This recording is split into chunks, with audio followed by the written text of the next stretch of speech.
UPPL दोलोनि दैदेनगिरि नोंथांमोन लोगोसे प्रमद बर' बिथां गाहाय हिसाबै जेनबाय मोजाङानो जाबाय बिटिसि खौ गाबथानो बिटिसि नि पावार एन्ड फांसनखौ मोनफिननो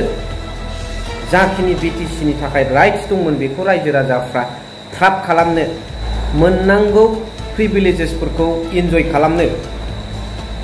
गाव खुंथाय गोहोनि जेखिनि पावार बेखौ दिन्थिनो हाग्रामा महिलारि बिथां सारनि दैदेननाय बिपिएफ दोलोखौनो ओइबाराव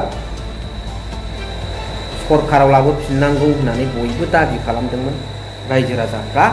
दा फैमारबाय। दा बाथ्राया रायलायनांगौ खोथाया नैबे चन्दन आरो खाम्फा मोना मा रल लागोन ओइबाराव बिथांमोना जेननानै फेरेंगायाथ' जोबोद दुखु बिथांनि जेबादि रायजोफोरखौ हारा हास्ति खालामनाय मोनमारबाय बिथाङा बिनि फिथाइखौ दा आङो बेखौसो रायजो राजा बिथांमोननिसिम बिटिसि बाखि बिथांमोननिसिम साबायखर बावनो सानदों जेबादि फिथाइखौ होनो होननानै रायजो राजाफ्रा फेरेंगा बिथांनि सायाव फिथाइखौ होबाय बिनि थाखाय रोजा रोजा साबायखर रायजो राजाफोर आरो प्रमद बर' बिथाङा जे जेबो प्रेक्टिकेल मावाखै खुगाल' बुंदों बिनि थाखायबो जे बिथांखौ रायजो राजाफ्रा नैबे बिटिसि इलेक्सनाव फेजेननानै बदला लाबाय बिनि थाखाय आं साबायखर बावबाय। स' दिनैनि भिडिअ'आव माखासे जोबोद इम्परटेन्ट खोथा लोगोसे दुलाराय बर' फरायसा आफादा सोमावसारफिननायनि बेसेबां ओंथि दं बेखौबो सावरायलांगोन। So' hello' everyone one second welcome back to the channel दिनैनि गोदान भिडिअ नोंथां बयखौबो गोसो गोथारै बरायदों लोगोसे आसा खालामो इसोरनि अननायाव नोंथां बयबो मोजां मोजां दं। गिबियावनो दिपेन बर' बिथांनिसिम गुरैयै खावलायनाय नोंथाङा दुलाराय बर' फरायसा आफादनि आफादगिरि बिबाननिफ्राय एंगारदो बेनिफ्राय एमएलए इलेक्सन फैगासिनो दं बेनि थाखाय नोंथाङा रेडि जादो रेडि जानो थाखाय बबे प्लेटफर्मखौ मोजांसिन मोनो बे नोंनि खोथा आपनि निजे बासनि करिल एतो यात कोनेও बादा নাই কিন্তু ছাত্র সংগঠনত সভাপতি হই রাজনীতি কৰিব নোৱাৰে আপুনি এটো নিজৰ ব্যক্তিগত সম্পত্তি নহয় এপসে रायजो राजा बयबो बर' हारिनि थाखायसो दुलाराय बर' फरायसा आफाद बेयाव थानाय बिबानगिरिफोरनि थाखायल' नङा बेयाव थानानै अफिसाव थाग्राफोरनि थाखायल' नङा दिपेन बर' सारनि थाखायल' नङा बयबो रायजो राजाफोरनि थाखाय दिनै बिथाङा 5 बोसोराव एकर जेबो मावफुंनो हायाखै बै समाव बिथाङा प्रमद बर'खौ असान्ति जाजानो गिनानै आन्दोलन मोनसेबो खालामाखै जाफुङाखैब्लाबो नाथाय प्रमद बर' बिथांनि समावनो मोनसेबो दफाया मावफुंखायाखैमोन बे समावबो बिथाङा आन्दोलन खालामनो हायोमोन नाथाय बिथाङा एखे पार्टी इउपिपिएल एबसु इउपिपिएल नालाय खालामाखै नाथाय दिनै हाग्रामा महिलारि बिथां सारा रग' रग' गभर्नमेन्ट दाखांनायनि उनाव बिथांनि आन्दोलन खालामनो होननाया बेसेबां ओंथि गोनां रायजो राजाफोर बेथ' मोनसे हुमखि होनाय रावसो बबे दुलाराय बर' फरायसा आफादा बबे दफाखौ लानानै मा आन्दोलन खालामोब्ला आं जावले जावले बेखौ बुंगोन बड'लेण्डखौसो आन्दोलन खालामनांगौ बड'फानि सिमां मिजिंजों थांखि सानस्रिफोरजों जोङो थांनोब्ला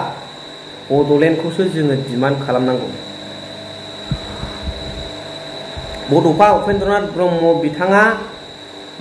बिटिआर सुक्ति खालाम आरो बेनो फाइनाल एन्ड कमप्रिहेन्सिभ जागोन होननानै बुंलाङाखै बड'लेण्डनि अनगायै बिथाङा नो कमप्रमाइस बे आदर्शजों थांनो हायो दुलाराय बर' फरायसा आफादा रायजो राजाफ्रा दा मा सानो बिनि सायाव स्ट्रं कमेन्ट्स हर बेजों लोगोसे दिनै चन्दन ब्रह्म बिथाङा इलेक्सन समाव मा बुङामोन दा बिथाङा माबादि फेजेन जाखो बिथांनि अबस्थाया दा मा दं खाम्फा बरगयारिया बिपिएफआव एरसोफैनो नागिरदों नामा फेरेंगाया बिथाङा मा रोखोमै दं बाथ्राया जाहैबाय खाम्फाया सासे सालाक सुबुं बेनिखायनो बिथाङा बिपिएफखौ बाख्नायनाय रावै आरो बिथांखौबो जाय इउपिपिएल दोलोनि नेताफोर बिसोरो मिथिखायो बेखायनो बेखौ अपोजिशन लिडार खालामनानै दोनदों इउपिपिएलआ अपोजिशननि रल लालांथों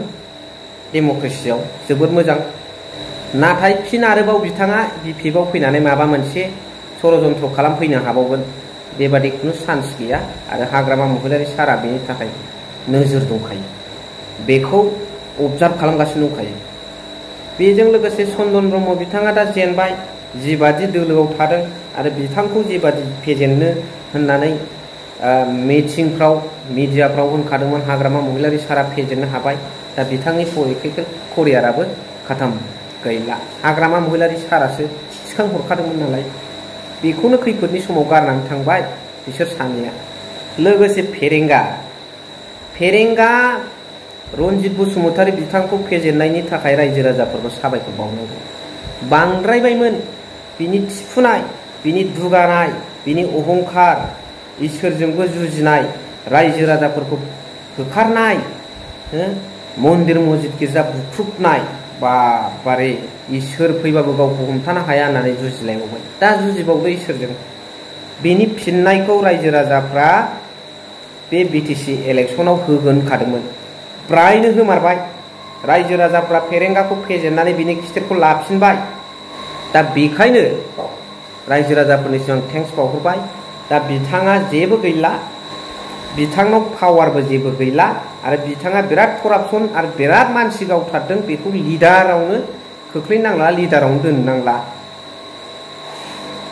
आरो लिडार हिसाबै रायजो राजाफ्रा मानिनानै लानो नांला।